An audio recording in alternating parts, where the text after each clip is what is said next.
Welcome, everybody. We have Rad from Intro, a very exciting guest. I love to kind of get Rad your kind of what Intro does and kind of your background An and intro to intro and yes, An, Brad. an yeah, intro to intro. I like it.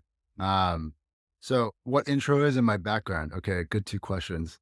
Uh, Pretty simply, intro makes it very easy to book the world's most in-demand experts and then get advice over a live video call. So for example, in our business category, you could book the founders of Zillow or Reddit or OfferUp, Nextdoor, Drybar, all of these incredible CEOs, Winnie. Winnie, Sarah included. And you could jump on a video call with them, ask them questions about your business, ask them what they did with their businesses, and then get personalized advice tailored to you. And and if you all know this, when you can get insights from someone who's done it well, done it before you and done it exceptionally well, it right. could be a huge catalyst for your business and a huge shortcut as well from point A to B. Um, and so then my background, uh, you know, uh, I I'll start off with like Persian kid, grew up in California, in Southern California. I was really lucky to be able to go study in mechanical engineering and nanotechnology at UCSB. My parents, my family comes from a world of engineers, and then post college, I decided I didn't want to be an engineer. I wanted to be an entrepreneur, and ultimately I went down the entrepreneurial route. And my last company before Intro, we built an Yeah, operating system for SMBs. And then that company, long story short, ended up getting acquired by Intuit. It became, foundational to the new QuickBooks Online. And then we relaunched the new QuickBooks Online while we were there. And very now cool. that's one of the most successful small business softwares in the world. So really lucky. Like I kind of pitch myself sometimes that I got to do that. It's kind of crazy if you think about it, It is. but but it was very, very, very cool. And I love that I got to be a part of so many different businesses' lives as a result. So Also, just a note to everybody listening, this podcast is sponsored by um me and Sarah's intro Yeah. pages. So it Specifically our and not intro the company, just our intro yeah, pages. We want you to book us. intro.co/Kevin Gibbon if you want any fundraising or logistics tech advice. Sarah, plug yours. I just lowered my prices. I'm curious if that was a good strategy, but I just slashed them. I went down to like the minimum because I want some bookings and I want to be able to send. Like I always feel a little sheepish sending people my intro page who ask me for, you know, to get on a call with them. But I feel like now that it's a much lower price, like I should just send it. yeah, it's the best thing about intro is, and we all know this. There's two sides to this coin. There's the consumers, and then there are the supply side, the experts. And I'll start off with the supply side. you know, as you grow your audience a little bit and as you grow your credibility within, let's say, the entrepreneurial world, you start getting inundated with a lot of requests, a lot of You do. DMs, emails. In some cases, people are finding folks' phone numbers and calling them, which is a little bit too much, or quite a bit too much. And as a result, like to be able to sift through all of these requests and then pick and choose which one's worth the time and which one's not, because a lot of times you'll say yes to someone and they show up, and because it's kind of casual, they show up and they're not prepared, they don't have great questions, and it just creates a bad experience. By adding just a little bit of a monetary layer, so some sort of price point, it filters out a lot of people who are just not serious, but it allows Right. for the folks who are serious and who believe they'll get an ROI on the information, and on the cost of that session, because of the information they'll learn. It allows them to now come into the situation where they get access to you guys or any of the other experts. It allows them to come in with questions prepared because now they know that they paid for it, and it's, time equals money to them as well. But Right. the best part is for you guys get to have an incredible experience where someone comes prepared, they're very serious, and the best part about it is like they're just so grateful. Like that's the coolest part is they're so grateful, and you can tell Right. in real time because you could see their face that you're actually making a difference and you're helping them. And it's been really cool to see. So yes, please go book Kevin and Sarah. Uh, uh, they are incredible experts. I mean, Sarah, you built an incredible marketplace as well, and that's not an easy thing to do. And I'm in awe of you and what you've done. And same with you, Kevin. You built, two really incredible companies, and it sounds like Airhouse is just doing absolutely, it's doing exceptionally well. So Yes. Thank you. I'm really curious.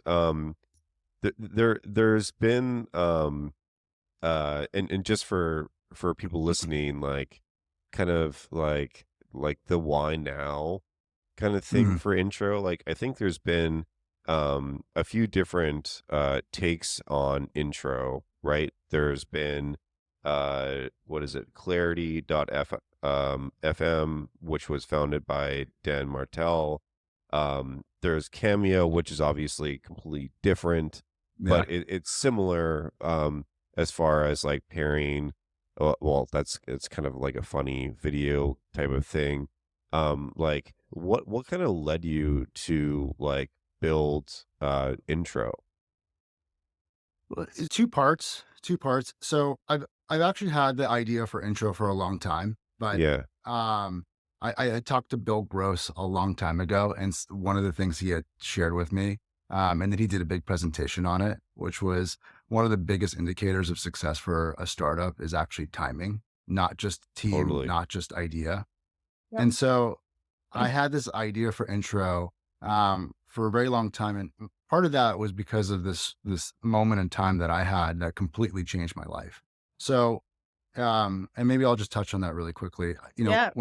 When I was 18, I was walking down the street at UC Santa Barbara with a friend of mine, and she learned that I was like into this idea of entrepreneurship. And funny enough, I didn't even know the word. I didn't even know what the word entrepreneur was. She was the one that taught me based on the actions that I was taking. And, a month later after that conversation I had with her, we were walking down the street and she had just read about this gentleman who was the founder of Kinko's, who lived in our local town. And he just so happened to be standing right there, across the street from us with about like 30 people. And she said, "Hey, that guy, I just read about him. He's the founder of Kinko's." And I said to myself, "Really? That's the Kinko's guy?" And she's like, "Yeah." And this very shy, very introverted kid back then, I don't know what got into me, but I decided to go up to him. I said, "Hi, Mr. Orfila. I just found out you're the founder of Kinko's. I'm a young aspiring entrepreneur, and I was Yeah, wondering if I could ask you a few questions." And he said yes to that, and we ended up talking.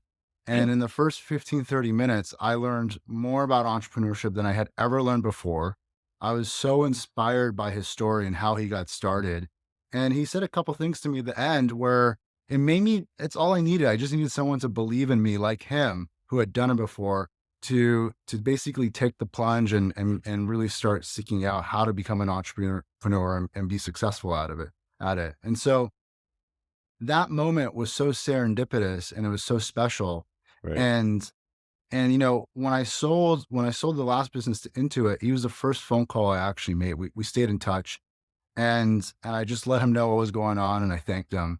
And I had this weird feeling, like this weird thought to myself, which was, man, what if I had never met this guy? Like, where would my life have gone? Yeah. And I, uh, I practice a lot of gratitude and I'm not like one of those entrepreneurs who believe this is just all skill. I believe there's a ton of luck. There is a lot of randomness Oh, in this for world. sure. And, and I thought, what if someone else could have done this? Or what if somebody else didn't get to do this because they didn't get to meet that person that caused a ripple effect in their life and took them down a totally different, path that they should have gone down. And so I always thought like it would be cool to be able to connect incredible, successful founders and entrepreneurs and experts of all sorts with anyone. And that kind of access should be readily available, but it wasn't. It was extremely difficult to come by. Do So you that was, see that, like, use case in the product at all of, kind of finding a mentor or, like, repeat bookings? I don't know how you'd measure it in your yeah, product. yeah. We started off with these like 50, we didn't even have like 30 or 45 or 60-minute options for video calls. So we started off with 15-minute video calls. And the behavior that we saw was folks would come and book. About 50 to 60% of the folks would come back and rebook. And a Wow. number of them Mm, as well would that's go and great. book other experts as well. And it was random. A lot of times if you book in the business category, you book other business experts, but if you book in the other categories, there's a decent amount of cross-pollination. And so we started thinking to ourselves, because of this natural behavior, let's start building and testing out some features where it's enabling an ongoing relationship. And with our business category experts, it's very much that you can book them. We're now testing the subscription feature, which is doing quite well. And ultimately you can subscribe to Oh, them cool. and have them become an advisor mentor. You get chat access with them. You get a number of Oh, video calls per month, and then any additional perks that an expert wants to offer, like a group Zoom or some in-person events, mm, etc. And Oh, wow, I and love that. so yeah, it's been really special to see. And I personally have 8 subscribers, so 8 mentees, and so far, 8 have kept on subscribing to me. So it's been fun to work with them and see their progress and it just feels good. Like I feel bonded to them now, and I want to help them. And I'm starting to get to the point where I'm connecting them to folks and helping them even more. So, I'm but curious because all three of us here are all marketplace founders. How did you get the marketplace started from both the demand and supply side? a lot of begging. So I mean, going back to your question of like the why now part, Yeah. there was there was a special moment in time that had occurred, which was also a horrific time that had occurred in our generation, which was the pandemic. So because the pandemic had happened, one, this became way more comfortable. This idea of video calls, Right. it like Right. accelerated the whole Right. thing by 10 Right. years. And I mean, 2 weeks before the pandemic, this was weird. This was uncomfortable, but now it's the total norm. So that was one big reason. Number two, because the pandemic was going on, people were just a little bored and they had more time. So I ended up calling a few friends because I live in LA and I'm part of the tech world, but I'm also part of this world. I called some friends that I made over the years, like Rachel Zell, who is like the world's most Yep. famous stylist, and I asked her if other stylists would do this, and to my surprise, she said, "I'll do this. This sounds fun." And I said, "Really, you would do this?" And she's like, "Yeah. Part of my success has been because I'm always willing to be more accessible than everyone else." And so that was interesting to me. And so we started testing it with her, and we didn't have a marketplace. We started off with a single player tool, and Mhm. she would just promote it to her audience and say, "Hey, I'm doing this. Connect with me. We can talk about styling you. We can talk about, yeah, business." She's an incredibly successful entrepreneur, and it just got started from there. And then we added another expert. So during our beta, we had 20 experts with no marketplace concepts, just them sharing it to their own audience. And that's kind of how we got the flywheel going. And then we introduced the marketplace, and then did our own marketing kind of efforts to start increasing demand, and then slowly but surely word got out that this is a thing and it's fun, most importantly, and Right. it's cool. It feels good to be compensated for your time, even though most of these folks don't even need it. It's Yeah, just, that's another question I have as well. Yeah. yeah. Yeah, like Go for it. Yeah. the piece.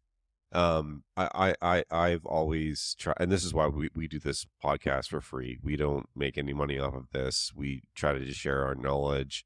I've also been blessed with having, like, early on, in my previous company, having like the Brian Cheskys or the Aaron Levies just like giving up their time for free. Yeah. But then what you guys have added is an actual like monetary like incentive, which, like, for a lot of most of the people um on your site, like, they don't need the extra money, right? So I'm really curious about that aspect of it. I totally understand the mentorship piece, and I get it, and I do it for free. And we do this podcast for free, but like the monetary aspect for these people that, like, you can't even put a like I'm curious who charges the most on your platform actually. Can you say There's that? probably a ceiling, right? No? No, there's no, anyone could set their own. We don't Wow. really have a say in what they Let's do. see. Let's We see may who make charges what. suggestions, but for the most part, it's all them. Alexis Ohanian, but I mean, I'm sure it's a filter for him. Like, if he didn't charge, I'm sure he does 100% to charity. So it's like it just needs to be that filter. Or he would have no time left because everyone would be booking him.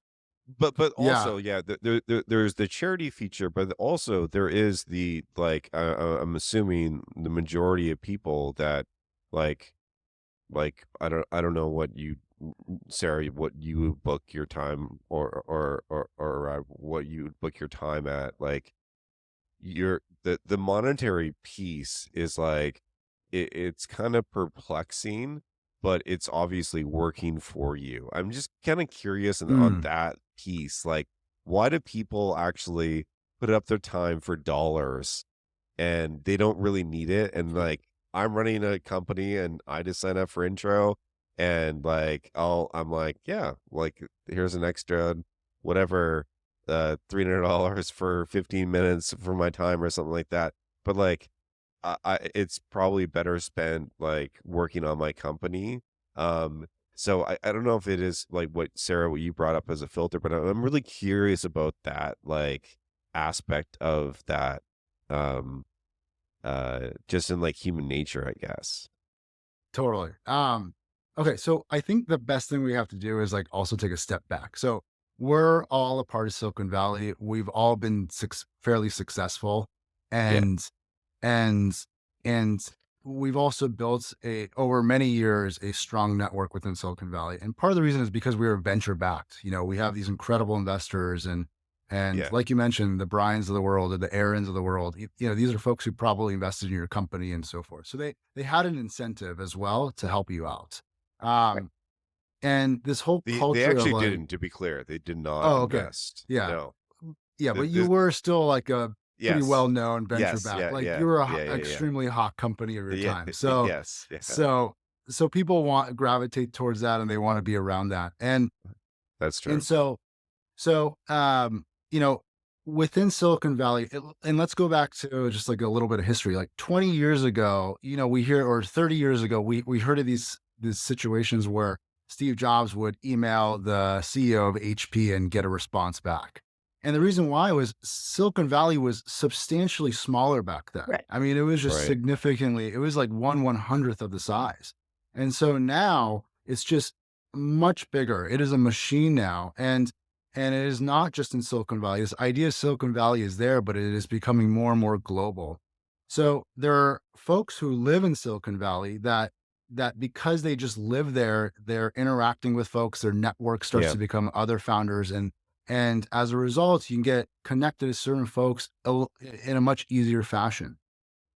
But for the rest of the folks who, let's say they live in Collinville, Illinois, which is a great Yeah. town, but it's kind of it's like a farm town, or you live in, Southeast Asia, or you live in South America, or wherever it may be. And although you have incredible people around you, you may not have access to some world-class Totally. Yeah. CEOs and founders.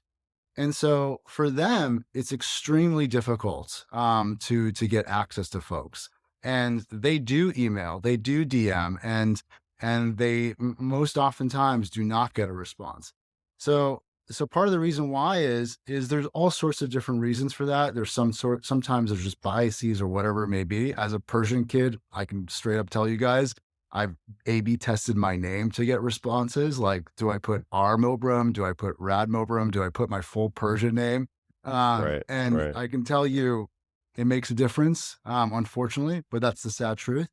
And then number two, you know, some folks are just scared to do that. And we've learned, we always think of this like CEO type as this super outgoing and well-spoken person, but we've quickly learned in our world in Silicon Valley that sometimes the most introverted, quiet, shy folks are actually the best CEOs. So we've learned that that's a myth as well, but that does deter them from reaching out to certain folks as a result. And then for the most part, there's a lot of businesses out there who are self-funded, who are doing Sure. five to hundreds of millions of dollars in revenue and extremely profitable, who are unbelievable entrepreneurs, but they don't have the playbooks that we do. And they also don't have the access that we do. So if someone who reaches out to you and says, "Hey, I have this incredible dry cleaning business. We have, 25 locations. I'd love to get your advice." You might connect with them, but you're like, "I don't know how I can help you," or I'd rather connect with someone who's doing something closer to what I'm doing, which is in the tech world, which creates a little bit of, bias in itself as well. And then through Intro, it eliminates all those things and makes it extremely accessible. And you end up talking to that person who owns those dry cleaners, and you're like, "Wow, this is an incredible entrepreneur. Like, I should have totally talked Yeah. to this person. And this is not only benefiting them, but it's also benefiting me." Now, for the price part, it really is a filter. Because so like I mentioned, it was 100x smaller. The amount of DMs, the amount of emails folks are getting, Yeah. it is just a myth that people are responding to those. I mean, they might do it once or twice here and there, but for the most part, a lot of folks are not getting responses. And so there needs to be a new way. Like, we just have to be honest about this. There needs to be a new way so that if you aren't an insider in Silicon Valley, or if you don't live there, there's a way to get access that's democratized and accessible for all. So by having this monetary layer, it's just a simple way of filtering who's the most serious and who's not. Um, Hmm. the other thing that I get is interesting is like, well, people can't afford some of these prices and so forth. And in all seriousness, if they're starting a business, people pay lawyers, people pay all sorts of people to start their business. And there's this Right. idea that if you're just starting out or you're not in Silicon Valley, you can't afford things. And that's ridiculous in my Maybe opinion. you So could have like a integration with Carta or something where people could offer some equity in I exchange, know. especially if you're a regular advisor thing. Because I mean, like our lawyers, for example, they didn't take any fees until we had raised our funding. I got to And talk to your lawyers because my lawyer just uh, on the spot. Gunderson, they're awesome. They're expensive, Yeah, but they're awesome. our lawyers didn't either. Yeah, until And then same. Oh also, wow. Good like shout out we to had Goodwin. PR firms in the beginning that wanted equity. And I was like, no, actually, like, we just want to pay you because our equity is very valuable to us. Um, but there's early stage PR firms that will just take equity because they know you don't have the cash. So I feel like there's an equity feature there that you could maybe be willing to take some equity, and maybe it'll be worth something more than the You cash. want to know? Do you want to know something funny? Well, so we started asking our experts about this, and I am shocked at the number of them who have told me they're like, I'm way more helpful to my intro customers Then than you're my companies where I'm an yeah, advisor investors in, and it's yeah, because there's that immediate gratification of yeah, someone paying for this time, so I better sure. give it my all. But it's not a bad idea. I Yeah, actually, that's a good that's a great I thing. also want, and yeah, now that we're spewing out feature requests, I get so yeah. many requests from my investors. We have accumulated a lot of investors over the years. like You to should meet with. send your link to your investors. That would be amazing. Well, exactly. No, they want me to meet with maybe companies they're considering investing in, companies they're trying to do a favor for. Like, I don't know. I just get so many like, do you just have a quick hour? I'm like, an hour isn't Yeah. quick for me. Like, I will do like one per investor per year. It has like been my threshold of these like favors. Not reference checks. I'll do as many reference checks as you want, but like these like favor meetings, like sit through a sales pitch. I'm doing one later today. That's like Yeah. just me sitting through a sales pitch. And I'm like, do you realize how this is making your investment in Winnie less valuable? Like, this is my time here. So yeah, I'm like, Yeah. I'm tempted to be like, hey, I'm happy to do more of these, but you have But to get pay me for intro. me. A lot of our experts do that. And by the way, I want to make a distinction.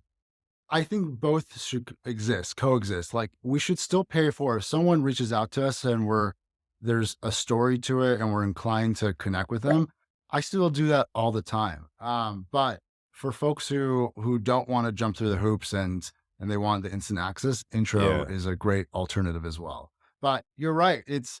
I mean, a lot of experts, I mean, Nikita is very good at this. Anytime someone Yeah. DMs him now, he just sends his link and says, look, I get too many, and he gets an Do you insane want amount of to requests. explain who Nikita is to everybody who doesn't know Oh who yeah, he yeah. is? Nikita Bier is number, Oh, him. Yeah, yeah. He's famous. he is becoming more famous. Yeah, he is an exceptional entrepreneur, first and foremost. He is probably one of the best growth minds right now, especially when it comes to app and getting an app to go viral. He built two companies. One was called TBH and one was called Gas. It was an app for teenagers, and they both went exceptionally viral. And one of them sold to Facebook for a rumored, I think, $100 million. And then the other one sold to Discord, that like an exceptionally popular social network, for an undisclosed amount, but we can probably guess like how much that was, significant dollars. And Yeah. so Yeah. he's done it twice now. And then he's on Intro. He has his link in his Twitter bio and LinkedIn bio. And then he'll post about it as well. And anytime someone DMs him, he'll send them messages saying, hey, I'm happy to connect, but through Intro, we don't really know That's each so other. And awesome. so I want to be able to do this through that way. And he gets a decent number of customers. And he's been actually one of our early beta testers for this subscription or plans feature. We don't know what we're going to call it yet, but four of his subscribe. I mean, this is crazy because we all know how hard this is and how almost impossible it is unless you're one of the very large, well-funded companies. Four of his subscribers through Intro have now hit the top 10 in the Apple App Store What? because of the Okay, I'm feedback and subscribing to advice. him. I'm doing that. This is That's It's crazy. I mean, I've booked him plenty of times, paid for it, and the advice that I've gotten, the best way to think about this is if you're a business and you're booking a business expert, if you spent $500, or let's just make it simple, if you spent $1,000, the ROI question we ask folks is if you spend $1,000, will that information help you generate 10x or more in revenue? So will it help you Right. generate $10,000 or more in revenue or in company value? And let's call it like 20x in company value. And the answer is always, I mean, for the most part, I shouldn't say always, but for the most part, it is a very clear yes, and the ROI is substantially higher.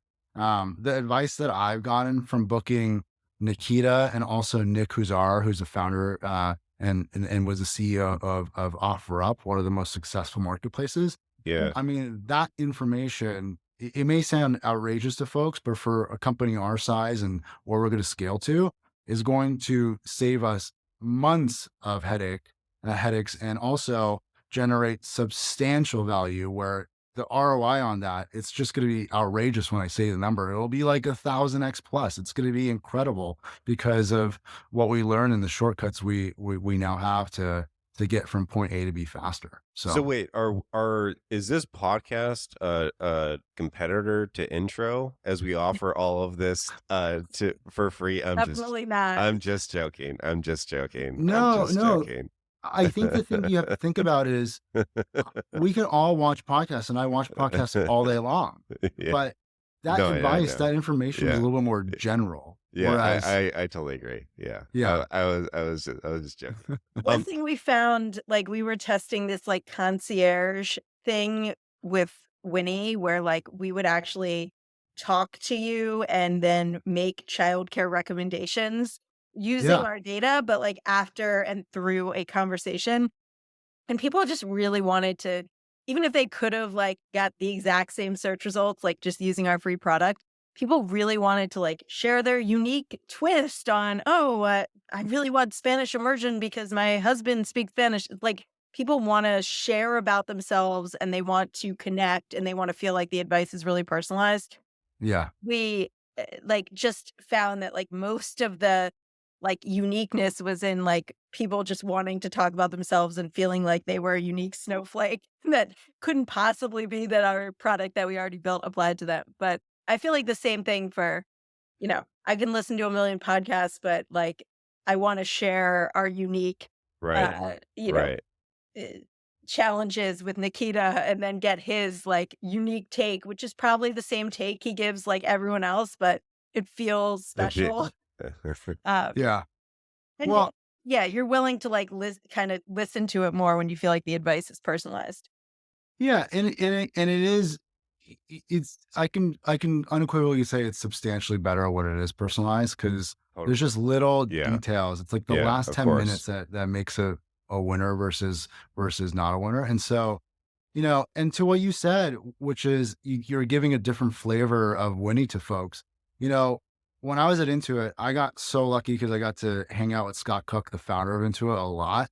And we were in a working session with my team, or a number of folks on my team, and we were talking about this invoicing feature and how to basically incorporate some network effects and virality as well. And Yeah. so ultimately, we were going through this feature, and some people want to have the option to call and pay for an invoice. Some people want to have the option to basically send a manual check. Some people want to be able to just, click on an invoice and pay for it. And so the team was debating, do we just allow them to do the click and pay through a web portal? And Scott had taught the team, and I was just in agreement with him, which is we have to let our customers do whatever they want. And ultimately, if the flavor is they want to call in and pay for this, let's enable that. Let's make that Yeah. happen. And so that's just, I think, great product development, and really listening to the Is customers. Scott Cook on Intro? You gotta get him on. The guy, like, so I'm in this, like, peer group that he meets with us once a month, and we will literally sit there, like, trying to help each other, debating something, and then he'll come in for the last 5 minutes, and he's like, "Here's the answer." We're like, "Oh," like, you It's just incredible. shortcutted, like, everything, like, you just saved it, like, the guy has the best advice, and it's just, like, Yes. so on the nose with every piece of advice he's ever given me, so you gotta get him on if he's not on. He would Yeah. be a whale for you guys. It was very clear to me why he was the person who made Intuit successful. I mean, he is Yeah. that good. And Uh, so And I'll it's work on like getting Scott. any situation you've run into, like, he's done it. He knows exactly Yeah. the answer, and it's like, "Oh, yeah, like, of course, this was the answer." Um, yeah, he's amazing. just to He is switch things up a little bit. So you guys at Intro have raised from really amazing investors, and just like more general advice for our listeners. For one, how did you do it? Obviously, like selling your company to Intuit probably helped, but I know he did, yeah. your backers A16Z 776 Alexis Ohanian like promotes you like shit. Like that's all his Twitter feed is. He Every loves other Uh, intro. yeah, every Yeah. other He tweet. really loves us. It's Yeah, he incredible. he does. How for people that are just getting like started, like how did that happen? Yeah. So I'll share my experience, and then I'll kind of also talk about it, and how you as a newcomer can do it as well. Yeah. So, and let you did say exactly that, which is I have sold a company before, and I was part of a pretty well known product. And there I've also built, quite a few relationships, not just in the past couple of years, but over 10, 12, 15 years or so now. And I've always just been, this is my rule of thumb, by the way. This is the best advice I can give anyone is just be as nice as possible to everyone. I I have this rule with myself now, which is, and I've had it for a long time now, which is, you know, it it's our job as people to hear other people out and just make them feel loved and make them feel happy about themselves and so forth. Even when you're giving tough advice, you can still make them feel great about themselves and just be extremely helpful. If someone's starting something new, Right. root for them, be their first customer, like tell everyone in the world about it. And people notice that and remember that. And so many folks just don't do that. And so That's that so was my true. first thing that I did, and that's why I was able to get the Rachel Zoes and the folks. I never asked for anything. It just always was helpful and nice, and I just always rooted for all of these folks. Same way I'm rooting for you guys. You guys are gonna build incredible companies. You're already doing it. Um, so the first thing I would do if I were starting out is and this is what I did as well. So minus the yeah, I sold a company before. I first and foremost went and looked at, for a problem to solve. I didn't come up with an idea. If you come up with an idea and say, "Hey, I have this incredible idea. Everyone else wants it," you're most likely you're not gonna succeed unless you're super lucky for some reason. But for the most part, go find a problem that an audience has. And ideally that audience is somewhat similar to yourself because you're gonna be able to figure out Right. whether that's a problem or not faster. Then go talk to that audience about their problem. Don't go talk to them about your idea. Go ask them about the problem and the flow they have related to that problem, the steps they have to take. And then see if they're excited, see if they're excited or if they're like angry or irked about the problem. Cause that's how you can tell if you've got something or not. And then start working on a prototype of some sort. And I think this is the part where people have a huge misconception. They think prototype means you got to go build a tech product. Yeah. Really, what you want to do is you just want to be able to prototype some cobble together something together, where you can just test the market and see if there's some traction and demand. So, for example, I have a subscriber right now who he's building something for basically service providers, specifically like house cleaners, and also, roof cleaners. And so at first thing I told him was like, focus on one of them. So we focused on roof cleaners. And so then I said to him, what you should do is you should just go talk to like 10 roof cleaners, partner up with them and Yeah. just say, hey, I'm going to help you for free. And I want to learn what challenges you have in your business so you can understand amongst all of them, what are their biggest challenges and commonalities? And then go basically start solving that in a very manual way, without any tech or using, tech solutions that are already out there. And so that's what he's doing right now. And if you can just go show, hey, I've cobbled together this prototype, using other solutions out there, and I now have 10 customers and it started off as free and now they're willing to pay me and they are paying me, you can actually have a much stronger chance at fundraising. It's showing investors that you can actually do it versus talk about it. So then your challenge becomes, how do you get access to these investors? Where are they hanging out? So, so that's the question I always ask folks, are like, where are these folks hanging out and how can you go and be around them and start networking? So one way is to go to events, but that can be costly and timely. Another way is to just Mhm. go live in Silicon Valley for a little bit. Sometimes you can cold Highly email folks. recommended. Yes, Yeah, highly Silicon Valley, yeah. recommended. I don't disagree. If you can do it, if you can make it happen, it really does help. And start just, networking and asking people for their advice. Don't go pitch them. Say, hey, I'm doing this thing. You know, I don't know if it's venture backable yet or not, but I would love to learn what it would take to be venture backable. and what it would take to build something of scale and what you're looking for as an investor. And if someone advises you and helps you out once or twice, and by the way, don't just hit them up once. People are always scared to do this. I've learned. Yeah. Even our own intro customers, part of the we ask these folks, we asked some of the folks who didn't book more than one session, we asked them why.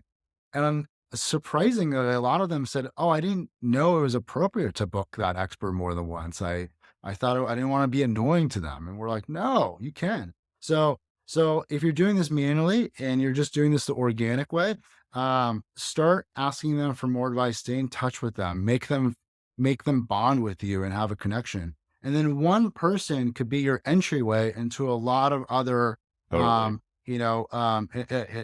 into connections with a lot of other investors, and then start repeating that process. And it takes time. And, and ultimately, as you're progressing and as you're doing things manually, you can start telling these investors, "Hey, I'm now up to like 30 or 40 clients, and I'm going to go hire a technical co-founder, and we're gonna really build this out. Would you be interested in, funding this as a pre-seed or a seed?" I don't even know what the terms are anymore, but let's say a pre-seed. And now, as a result, you're going to be able to get a lot more momentum going with those investors. The next part is, once you get that going, you unfortunately, like, it's an unfortunate truth. You have to build competition. Um, you know, as smart as investors are, as smart as everyone is, we're still human beings and we're emotional and we're competitive. So if I hear, or FOMO, if anyone, FOMO. yes, yes, unfortunately you have to do this. And it's also a good thing for you too, because it'll create some competition to get you the fair market price for this, for what you're building. So next you have to basically talk to enough investors and basically set an amount that you want to raise, and then go share this with these investors, and ultimately get some momentum with some commitments, and then share that with the other investors. And ultimately what ends up happening is people are more emotional about it and will say yes versus taking their time. Because the biggest thing I also don't see entrepreneurs doing is they think about me, my startup, and they don't Right. put themselves into the shoes of other investors and have empathy for them. These Yes. investors are not just looking at your deal. They are getting a lot of deals sent their way. And they're comparing your deal to their other deals. And so the deals that are the most urgent and have the highest opportunity for them is where their focus is going to be. So if you create no urgency, then it just kind of gets lost in the shuffle. And a lot of times entrepreneurs think, "Oh, it's me, they don't like me," or whatever. And most often not. You just didn't create any urgency, and you gotta play that game. Um, and then yeah, and then, like, that's the best way I would say to raise like a pre-seed type round is actually go build something, like not a full-on product, but a working prototype. Um, Cobble together existing solutions, go talk to your customers and religiously talk to your customers, so that you can be exceptionally articulate when you go and talk to these investors about, "This is the problem that they have. I've been spending this much time with them. I know exactly what they need, and this is how we're doing it. And it's providing an immense value and ROI to these customers." And then that just makes it a lot easier to kind of fund you, because now at that level, any investor can quickly see that, man, this person, she has it or he has it, and I can tell they're hungry about this and they're doing this the right way. That's the best advice I can give. It takes the work and the investment and time. So don't go create a product and start talking to investors, like, after you built it, etc. Go start building those relationships sooner. Question: how did you get A16Z77? How did you do that? Yeah. So the first thing I did was I built a product and I hired an exceptional team. I could afford to do so. So I funded it myself. Got it.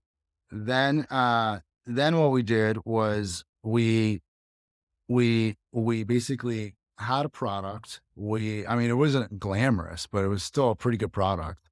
And we were able to recruit 20 pretty well-known experts, whether they were more celebrities or like famous, like your proper famous, or Yeah. they were Yeah. creators who had a large audience. And then, so that showed folks that I could build a product and that we can also recruit exceptional, talent on the supply side.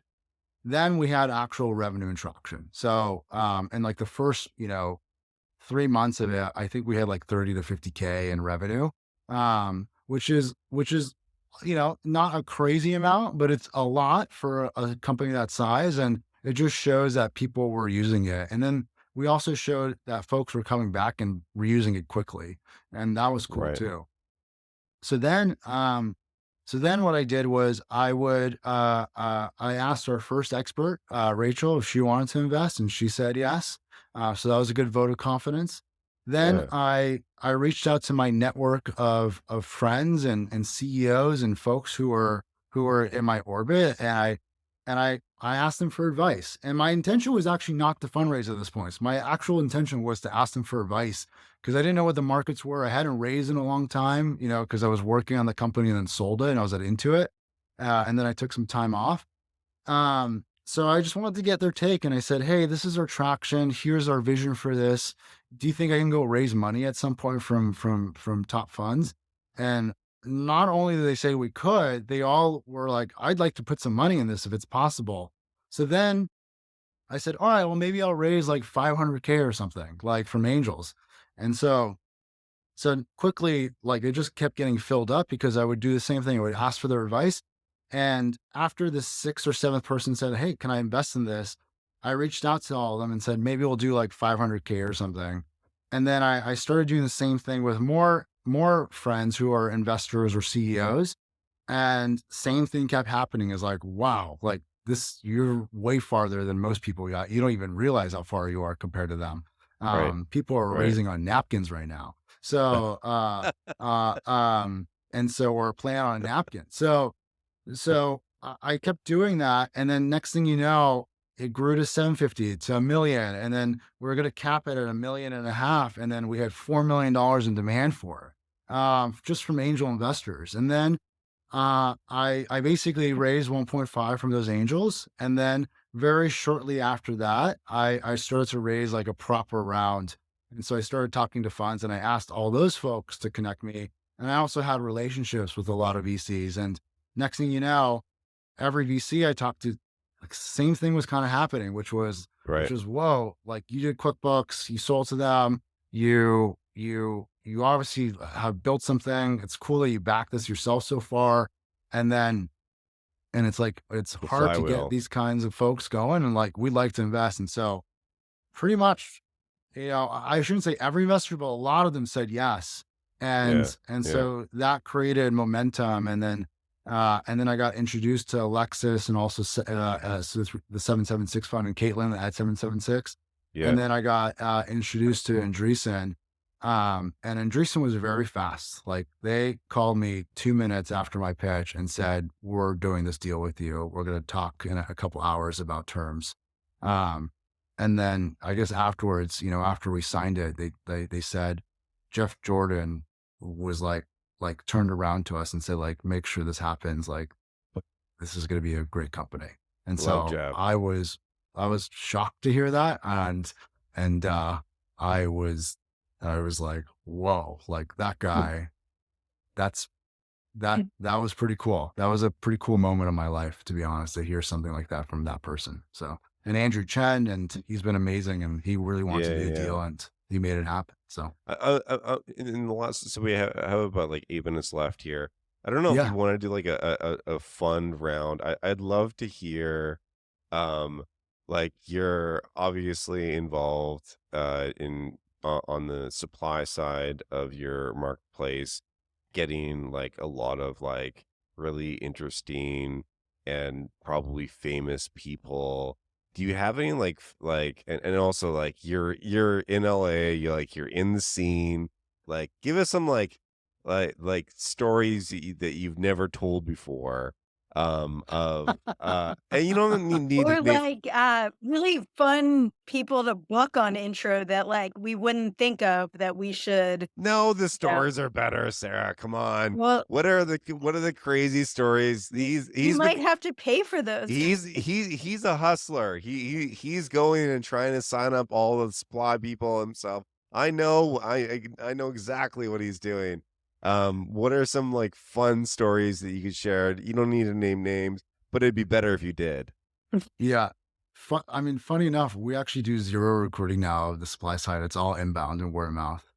Okay, well that's But boring. But like, I know. what did you do early days, or Um, any fun stories? Because like for me, like I've been in like the the Silicon Valley bubble. Like I've had like dinners with like Leonardo DiCaprio and like just like crazy like just insane things.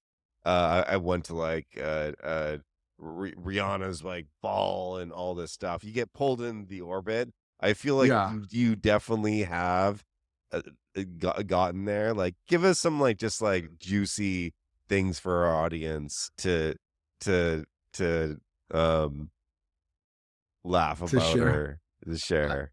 to be honest, I mean, I'm in LA, but I'm still a nerd, and I don't go out a lot. I God, who would be interesting? I became friends with Keegan Michael Key, and that was pretty cool. That's And cool. from Key and Peele, and Yeah, and that's so awesome. I love we them. started hanging out more, and that was pretty fun. I text with. He's a lot busier now, so I text with him more than hang out. And same with me. I'm a little bit too busy these days. I've definitely partied with Leo DiCaprio a couple times. Hell yeah. He only parties with young girls. I'm surprised he's partying with Oh, you guys. come on, Sarah. Don't No, throw him not He under really, the but bus like like a that. teenage girl. yeah. What about like a weird, like crazy use case for intro that is taking off, like people booking Oh my God. Yeah. people I you just might not okay. think of that you could book. Like I didn't realize I could book a stylist. Like I need to go do that because I definitely need some styling help. Yeah. And So as you can maybe tell. I just found out about this from Michael Sugar, who he's an expert on intro, and and I don't want to promise this. I don't want people to hear this and be like, this is gonna happen for you, but this is really cool to hear. So I guess someone booked Michael Sugar is an incredible producer in Los Angeles. He does a lot of shows with Netflix. He was a producer of 13 Reasons Why and a number of other shows. He was producer of the movie Spotlight with Michael Keaton. And I mean, this guy's legit. So he's an expert. He's like loved the whole concept of mission as well for a long time. Um, and so I just talked to him like a few days ago and he told me, he's like, you're not going to believe what's happening. And I'm like, tell me more. And he's like, this guy booked me and he's like this contractor out of the Midwest. He looks the part. He's got this like great energy to him. He's a little Yeah. funky. And he asked me about how to create a show and he wanted to understand the mechanics of it and so forth. And so I worked with him a couple times and I did. And then I just personally saw something in him. So I started connecting him to my folks in my world. And That's cool. That's really it looks cool. like he's gonna get I can't say which Wow. network, but it looks like he's gonna get a show. And he's like, you got to go get this guy to be your spokesperson because he's gonna owe you big time as a result. And so that's pretty cool to see that happen. And that was I never in my mind would have thought something like that could happen on our product. That's awesome. So it's pretty cool to see interesting, amazing things happen. Well, Another cool one, just like yeah. really quick. I love this story. I can't say who she is, but I had I had someone who booked me and a number of experts on intro. She has this amazing business. Can't say what the business is because she asked me not to. But she was doing $1.4 million in revenue, and she had gotten it to that point, and she just felt like everything she did after that point just would not move the needle. Like she was kind of stuck. Yeah. And she's like, she started tearing up a little bit and said, like, I think I'm just gonna cut this off or try to sell it for like a little bit of money and then go back to my job. It was pretty high paying before. And I said, no way. Like you have the right bones. You just now need to figure out how to turn the right levers. And I think it's not that much more complicated. So she booked me and I think like five other experts on the platform. And then I got an update from her. And so in 18 months, she went from 1.4 million to she's now on a 16 or $17 million run rate. Hell Um, yeah, and that's like, Maybe you're that's awesome. the cool. expert, so I can 16x my Put ARR. that on your Can you do that? homepage. Put that in your homepage. Well, why don't we end that this episode? Rad, it's been awesome to have you. Also this episode is sponsored by me and Sarah's Yeah, we'll put intro our intro pages. link in the show Yeah. notes. Yes. Intro.co/Kevin Gibbon. What's yours, Sarah? I think it's Sarah Moscow. Okay. Well, we're gonna put them in the show notes. You can book us, and also Rad. I'm sure that you have you. I'm sure it's intro.co/rad.